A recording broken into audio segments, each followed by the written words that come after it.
नमस्कार, आप देख रहे हैं एमजी न्यूज। आपके साथ मैं नीला। शहर और आसपास की खबरों को लेकर हम हाजिर हैं। शुरू करेंगे प्रमुख खबरों से। 2019 लोकसभा चुनाव जमशेदपुर में होंगे 12 मई को। जिला प्रशासन जुटी है तैयारियों में। इस बार चुनाव आयोग ने वोटर आई कार्ड के अलावे 11 और दस्तावेजों को मतदान के लिए किया योग्य करार। चुनाव आयोग के दिशा निर्देश पर देश भर के साथ साथ जमशेदपुर में भी किया गया सुविधा ऐप को लॉन्च। इस ऐप के तहत विभिन्न राजनीतिक पार्टियों द्वारा किए जाने वाले कार्यक्रमों के लिए ऑनलाइन आवेदन किए जाएंगे स्वीकृत। लोकसभा चुनाव के लिए भारतीय जनता पार्टी ने शुरू किया रणनीति। लोकसभा प्रभारी दीपक प्रकाश पहुंचे जमशेदपुर। पार्टी द्वारा आयोजित बैठक में हुए शामिल, दिया दिशा निर्देश। जल संरक्षण का संदेश देने हेतु जिसको द्वारा किए जा रहे हैं कई उपाय। विश्व जल दिवस के उपलक्ष्य में आयोजित किए गए कार्यक्रम, अलग अलग नाटकों के माध्यम से दिया गया जल संरक्षण का संदेश।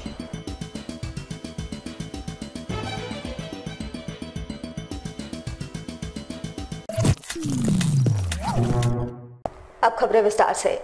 2019 लोकसभा चुनाव जमशेदपुर शहर में 12 मई को है। इसको लेकर इस बार जिला प्रशासन विशेष तैयारियों में जुटी है। इस बार चुनाव आयोग ने वोटर आईडी कार्ड के अलावे 11 और दस्तावेजों को मतदान के लिए योग्य करार दिया है। इस विषय में जिले के उपायुक्त अमित कुमार ने बताया कि इस बार वोटरों को वोट देने से पहले कुछ बातों का ध्यान देना होगा। उन्होंने कहा कि चुनाव आयोग के निर्देश के तहत इस बार वोटर आईडी कार्ड नहीं होने पर भी वोट देने का अधिकार मतदाताओं को मिलेगा, बशर्ते उनका नाम मतदाता सूची में होनी चाहिए। साथ ही उन्हें अपने बूथ पर driving licence, passport, service I card, SBI bank passbook, Aadhaar card, PAN card, smart card या फिर कोई फोटो युक्त सरकारी पहचान पत्र लेकर जाना होगा और वो अपने मताधिकार का प्रयोग कर पाएंगे।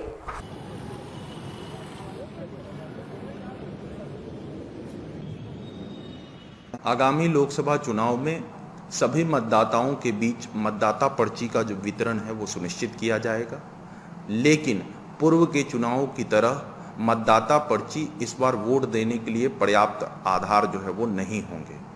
इसलिए मेरी सभी मतदाताओं से अपील होगी कि वे मतदान केंद्रों पर जाते समय सिर्फ मतदाता पर्ची ही न लेकर के जाएं, बल्कि अपने वोटर कार्ड जो है वो वोटर आईडी जरूर लेकर के जाएं। और अगर वोटर आईडी उनके पास नहीं है तो वो अन्य जो 11 दस्तावेज हैं, जैसे पासपोर्ट, ड्राइविंग लाइसेंस, पासबुक उनके फोटोग्राफ के साथ जो बैंकों द्वारा दिए गए हैं, पैन कार्ड, मनरेगा का कार्ड, हेल्थ इंश्योरेंस का कार्ड, पेंशन का कार्ड और आधार कार्ड भी जो है वो एक वैधानिक डॉक्यूमेंट माने जाएंगे और उनके आधार पे वो वोट कास्ट कर सकेंगे। इसलिए मेरी सभी मतदाताओं से अपील होगी कि वे मतदान केंद्रों पर अपने वोटर आईडी को लेकर के ही जाएं, और अगर वोटर आईडी नहीं है तो अन्य जो प्रस्तावित 11 दस्तावेज हैं उनमें से किसी एक के साथ निश्चित रूप से जाएं।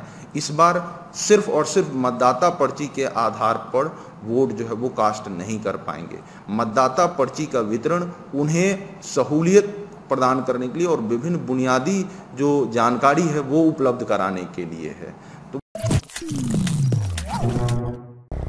चुनाव आयोग के दिशा निर्देश पर देश भर के साथ साथ जमशेदपुर में भी सुविधा ऐप को लॉन्च किया गया। इस ऐप के तहत विभिन्न राजनीतिक पार्टियों द्वारा किए जाने वाले कार्यक्रमों के लिए ऑनलाइन आवेदन स्वीकृत किए जाएंगे।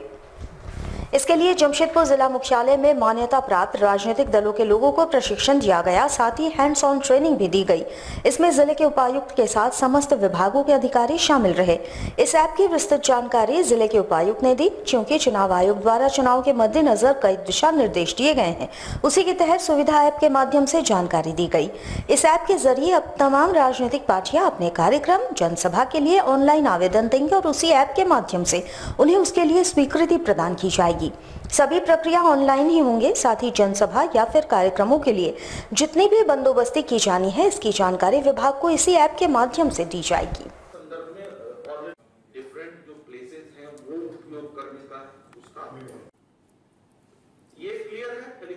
इलेक्शन कमीशन के द्वारा डेवलप कराए गए सुविधा ऐप के संदर्भ में प्रशिक्षण कार्यक्रम का आयोजन किया गया। जिसमें मान्यता प्राप्त राजनीतिक दलों के तमाम अध्यक्ष एवं सचिवों का प्रशिक्षण कार्यक्रम था।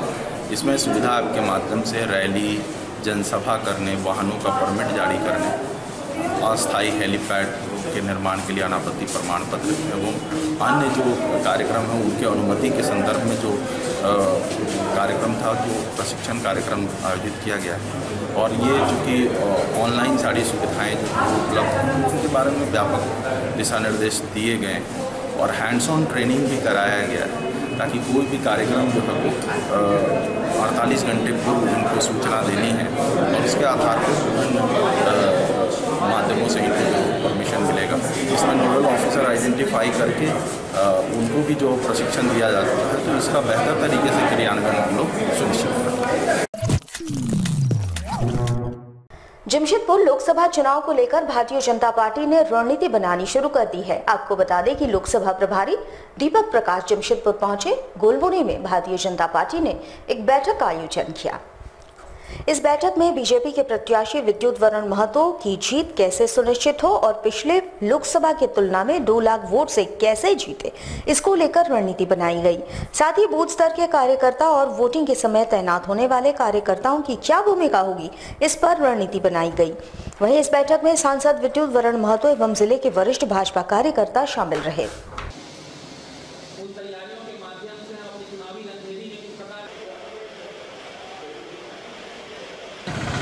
और इस चुनाव में भारतीय जनता पार्टी के प्रत्याशी विद्युत वरण महतो जी की जीत किस प्रकार सुनिश्चित हो, इसकी रूपरेखा हम सभी लोग मिलकर बना रहे हैं। आने वाले 1.5 माह में जो चुनाव की रूपरेखा है, जो चुनावी रणनीति है, उस रणनीति पर भारतीय जनता पार्टी के रणकुबेर आज बैठकर रणनीति का निर्माण कर रहे हैं। हम किस प्रकार अपने 1.5 माह में बूथ कमेटी से लेकर जो अपने भवन के प्रभारी हैं, पंचायत के प्रभारी हैं और पन्ना प्रमुख, इस पर हम आने वाले दिनों पर किसका काम करने वाले हैं। पन्ना प्रमुख के एक पन्ना प्रमुख के कार्यकर्ताओं की सूची में जो त्रुटियां हैं, उस त्रुटियों को दूर करने का काम, बूथ कमेटी को पूर्ण रूप से मजबूत बनाना, प्रत्येक बूथ पर अपने 10-15 कार्यकर्ता जो वहाँ पर रहने वाले हैं उस चुनाव के दिन, उस कार्यकर्ताओं को मुस्तैदी के साथ वहाँ खड़ा कराना, उनके उत्साह में संचार करना। ये विद्युत वरण महतो जी, जिन्होंने 2014 में 99,000 मतों से जीत सुनिश्चित किया था, इस वर्ष 2019 में 2 लाख से ऊपर उनकी जीत हो, इसकी रणनीति हम लोग बना रहे हैं। जमशेदपुर में जल संरक्षण का संदेश देने हेतु जुस्को के द्वारा कई प्रयास किए जा रहे हैं। विश्व जल दिवस के उपलक्ष्य में भी एक कार्यक्रम का आयोजन किया गया, जिसमें अलग अलग नाटकों के माध्यम से लोगों को जल संरक्षण का संदेश दिया गया। वैसे कुछ दिनों पूर्व भी जुस्को के माध्यम से एक जागरूकता रैली निकाली गई थी। सोमवार को फिर से एक कार्यक्रम का आयोजन किया गया, जिसमें जल संरक्षण का संदेश सभी को दी गई। अलग अलग नाटकों के माध्यम से लोगों को जागरूक किया गया और जल बचाने के संदेश दिए गए। इस बाबत जुस्को के एमडी ने कहा कि जल संरक्षण के लिए जुस्को ने कई काम किए हैं और इस कारण जमशेदपुर जल संरक्षण के मामले में अव्वल है, लेकिन शहरवासियों के साथ मिलकर इसे और आगे लेकर जाया जा सकता है। उन्होंने कहा कि लगातार इस तरह के कार्यक्रमों के माध्यम से लोगों को जागरूक करने का प्रयास किया जा रहा है, जिससे लोग खुद से जागरूक होकर जल का संरक्षण करें।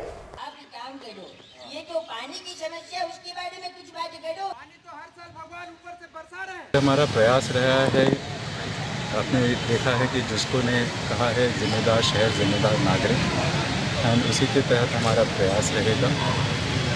हम अपने ऑपरेशंस को कितना एफिशिएंट बना सकें, that is the number 1 task that we have. And इस संदर्भ में कहना चाहूँगा कि जो नॉन रेवेन्यू वाटर है जमशेदपुर टाउन ऑपरेशंस के लिए पानी के संदर्भ में इट इज़ अ बेंचमार्क, पर उससे भी आगे बढ़ने की हम कोशिश करेंगे।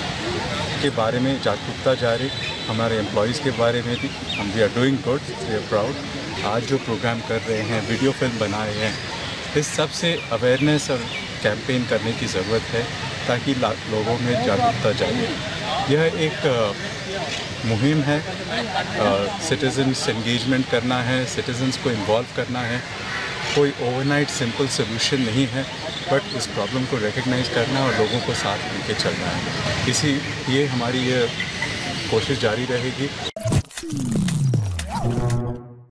सरायकेला खरसवा जिले के कांड्रा थाना अंतर्गत बुरुड़ी पंचायत में जंगली हाथियों का तांडव जारी है, जहां एक व्यक्ति को हाथी ने कुचलकर मार डाला। मृतक का नाम दुर्योधन सिंह सरदार बताया जा रहा है।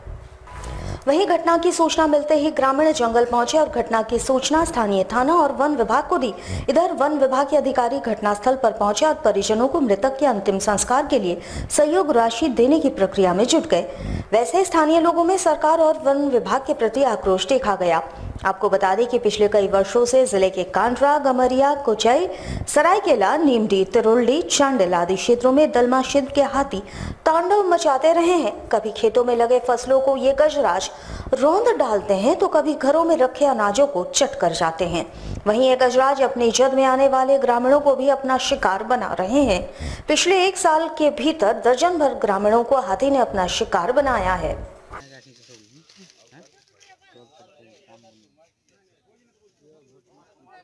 सामाजिक कार्यक्रम के लिए दाह संस्कार हुआ या और सब काम के लिए 25,000 रुपया का नगद भुगतान करते हैं उनकी पत्नी। नहीं, इसके लिए आज हम 2 साल पहले ही इसके संबंध में बोले हुए थे कि यहाँ पर आम ग्राम सभा करके आपका जो नदी किनारे किनारे जो होता है, इसमें एक हम लोग का फेंसिंग होता है कि मकिया फेंसिंग, उसके लिए प्रपोजल डालने के लिए हम बोले थे कि उसमें आने से हाथी का सटेगा उसमें तो अपन झटका लगेगा तो अगर गांव की तरफ नहीं आएगा। तो इस प्रपोजल ये बहुत खर्चीला ये है योजना है। तो इसके लिए गांव वाले को बोले थे कि हम आप लोग डेपो से मिलिए, प्रस्ताव पारित कीजिए। अब वो फेंसिंग जो होता है वो फेंसिंग करने के लिए तो ट्रेन में भी बहुत ज़्यादा खर्चा हो जाएगा, उतना हैवी ट्रेन जहाँ बन नहीं सकता है। जमशेदपुर में कोल्हान मानवाधिकार संगठन के द्वारा आगामी चुनाव के मद्देनजर जनसाधारण को मतदान के प्रति जागरूक करने का प्रयास किया जा रहा है। इसे बृहद पैमाने पर चलाए जाने के लिए इन्होंने जिले के उपायुक्त से इसकी अनुमति मांगी है। इस बाबत इन्होंने कहा कि संगठन लगातार अपने सामाजिक दायित्व का निर्वहन करती है और इस कारण से इस लोकतंत्र के महापर्व पर भी संगठन अपने सामाजिक दायित्व का निर्वहन करना चाहती है। इन्होंने कहा कि संगठन के सदस्य नुक्कड़ नाटक, संगोष्ठी, रैली के माध्यम से मतदाताओं को जागरूक करने का काम करना चाहते हैं। खासकर वैसे युवा मतदाता जो पहली बार लोकतंत्र के महापर्व में शामिल होकर अपने मताधिकार का प्रयोग करेंगे, उन्हें जागरूक करने का प्रयास किया जाएगा। इसके लिए इन्होंने जिले के उपायुक्त से अनुमति प्रदान किए जाने की मांग की।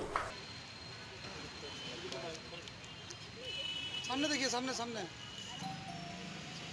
संगठन की ओर से जिले के उपायुक्त महोदय को ये जो हमारा राष्ट्रीय पर्व है चुनाव 2019 लोकसभा संसदीय क्षेत्र का, इसमें मतदाताओं को जागरूक करने के लिए जागरूकता अभियान हमारे संगठन की ओर से चलाया जा रहा है, जिसमें उपायुक्त को हम आज एक स्मारक पत्र देंगे, जिसमें होर्डिंग, बैनर, नुक्कड़ सभा या रैली निकाल करके जागरूकता लोगों को जागरूक करने का अनुमति प्रदान कर जो उपायुक्त से निवेदन किया जाएगा, अनुमति प्रदान की। युवाओं से आग्रह करेंगे वह अपने घर से बाहर निकलकर मतदाता के रूप में मतदान करें और अपना बहुमूल्य कीमती वोट जो है वो सदुपयोग करें। जमशेदपुर से सटे चांडिल थाना अंतर्गत कोराडी गांव में एक युवती आग से झुलस गई। युवती 7वीं कक्षा की छात्रा है। फिलहाल उसका इलाज एमजीएम अस्पताल में चल रहा है। बताया जाता है कि युवती 7वीं कक्षा की छात्रा है और सुबह सुबह स्कूल जाने के लिए वो तैयार हो रही थी और पास ही में खाना बनाने के लिए चूल्हा चल रहा था। युवती ने चूल्हे पर ध्यान नहीं दिया और इतने में उसके कपड़े में आग लग गई। आग तुरंत पूरे शरीर में फैल गया। जैसे तैसे घर वालों ने आग को बुझाया और उसे एमजीएम अस्पताल पहुंचाया। युवती 50% जली हुई है। फिलहाल अस्पताल में उसका इलाज चल रहा है।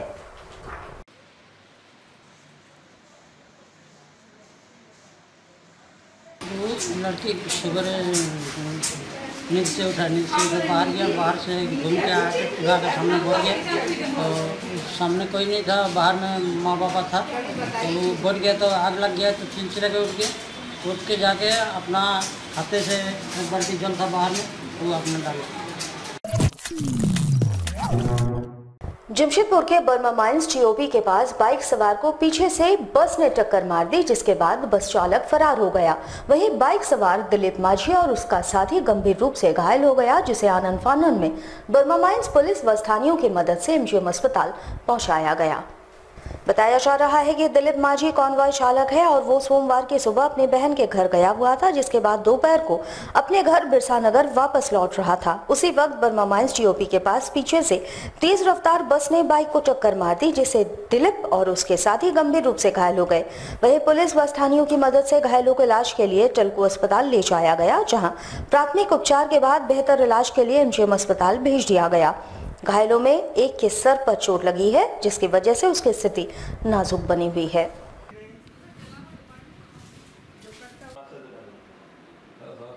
घटना हुआ तो घर से निकला सुबह निकला, फिर 11 बजे ड्राइवर लेको घर आ रहा था। मैंने वो रात को जाने वाला था गाड़ी लेके बाहर, तो कोई बास वाले इसको मार दिया टीओपी के सामने में, बर्मा में गाड़ी चलाता है, चेचिस चलाता है, चेचिस बहन के पास गया और उधर से कोई ड्राइवर लेके आ रहा था, ड्राइवर को पेमेंट करने गया था, तो उधर से आ रहा तो कोई बास वाला मार दिया। वहाँ तो हम लोग घर का आदमी कोई नहीं था, वो थाने वाला लोगों बने पूरा पब्लिक था, पब्लिक सब इकट्ठा हुआ और थाना वाला लोगों ने उसको ये किया, तो हम लोगों को वो सुनने में आया जो ये में ले गया आपको टेल्को हॉस्पिटल, फिर टेल्को हॉस्पिटल बोला हम लोग TMH कर दिए, TMH किए तो बोलता हम लोग ने MGM कर दिए। अभी लड़का का तो यहाँ चोट लगा है और अंगली में लगा, बेहोश है। पूर्व सिंहभूम जिला मारवाड़ी सम्मेलन द्वारा एक अनोखी पहल की जा रही है। पशुपालन में 1800 लावारिस गायों के गोबर से गोईठा बनाया जा रहा है और मशीन के माध्यम से इसे पूरा किया जाना है। वहीं इन लोगों ने सोमवार को जिले के उपायुक्त को ज्ञापन सौंपा। इन्होंने मांग की है कि शहर के सभी घाटों में शव के अंतिम संस्कार में इसका प्रयोग किया जाए। जिला प्रशासन की मदद से इसे पूरा किया जा सकता है और इससे पर्यावरण भी दूषित नहीं होंगे, साथ ही गायों से प्राप्त गोबर का भी सदुपयोग किया जा सकेगा। इन्होंने कहा कि इससे प्राप्त होने वाली राशि से उन लावारिस गायों की सेवा भी हो सकती है और इस पहल से पेड़ों का भी संरक्षण संभव होगा।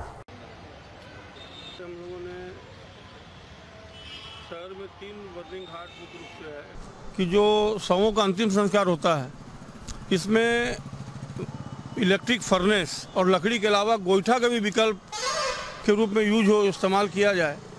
इसके लिए हम लोगों ने जिला के उपायुक्त से मिले और उनसे आग्रह किया कि जो भी यहाँ पर शमशान घाट हैं जमशेदपुर में, उसमें यह व्यवस्था खड़ी की जाए कि गोईठा का उपयोग हो, ताकि जो गौशाला में जो गाय का गोबर निकलता है उसका भी सदुपयोग होगा और पर्यावरण के दृष्टिकोण से और पेड़ बचाव के दृष्टिकोण से भी यह एक अच्छी पहल है। जैसे हम लोग जिला के उपायुक्त को बताया कि विकल्प के तौर पे, ठीक है, फर्नेस में भी यूज हो, लकड़ी में भी यूज हो, लेकिन एक विकल्प के रूप में इसका भी इस्तेमाल करने से जो हमारी दूध नहीं देने वाली गाय हैं, जिनको कि चारा और बाकी में जो खर्च होता है उससे भी कुछ पैसा आमदनी होगा। और गोईठा और गोबर हिंदू धर्म में, सनातन धर्म में एक शुद्धता का प्रतीक माना जाता है और बहुत से शहरों में यह व्यवस्था चल रही है, चाहे वो धनबाद हो, चाहे वो राउरकेला हो, चाहे लखनऊ हो, जहाँ पर कि गौशाला से जो गोबर निकलता है वह गोबर का सदुपयोग करते हुए शवों का अंतिम संस्कार में काफ़ी संख्या में गोबर का सदुपयोग होता है।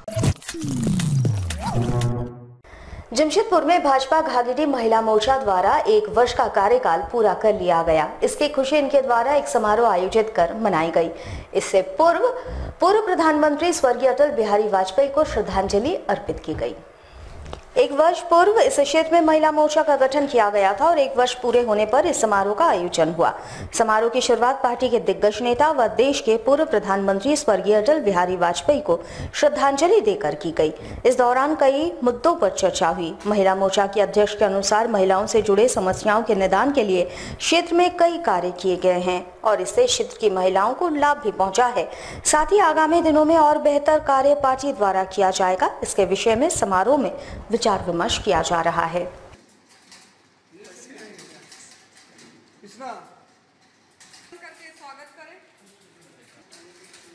पंचायत में 1 साल बेमिसाल पूर्ण किए हैं, वो समारोह रखे हैं जिसमें महिला मोर्चा की टीम, हमारे जिला पार्षद भाई राणा दा और बाकी सब अतिथि लोग आए हुए हैं। बहुत अच्छा लग रहा है।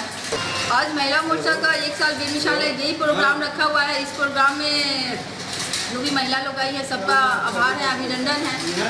बहुत अच्छा लग रहा है कि हम लोग 1 साल पूर्ण कर पाए हैं। घाघीडीह मंडल में बढ़ चढ़कर हिस्सा लेते हैं, जो भी प्रोग्राम होता है उसमें हम लोग आना जाना करते हैं, इसलिए आज हम लोग सेलिब्रेट करें 1 साल। हमारे साथ लगातार जुड़े रहने के लिए आप हमें YouTube पर ज़रूर सब्सक्राइब करें। अगर आपके पास कोई सूचना या समाचार हो या फिर आप हमारे न्यूज़ चैनल में विज्ञापन देना चाह रहे हो तो हमारे स्क्रीन पर चल रहे इस नंबर पर हमारे साथ ज़रूर संपर्क करें। आज के लिए बस इतना ही। कल आपसे फिर मिलेंगे कुछ नई खबरों के साथ। तब तक के लिए MG न्यूज़ की पूरी टीम को दीजिए इजाज़त। नमस्कार।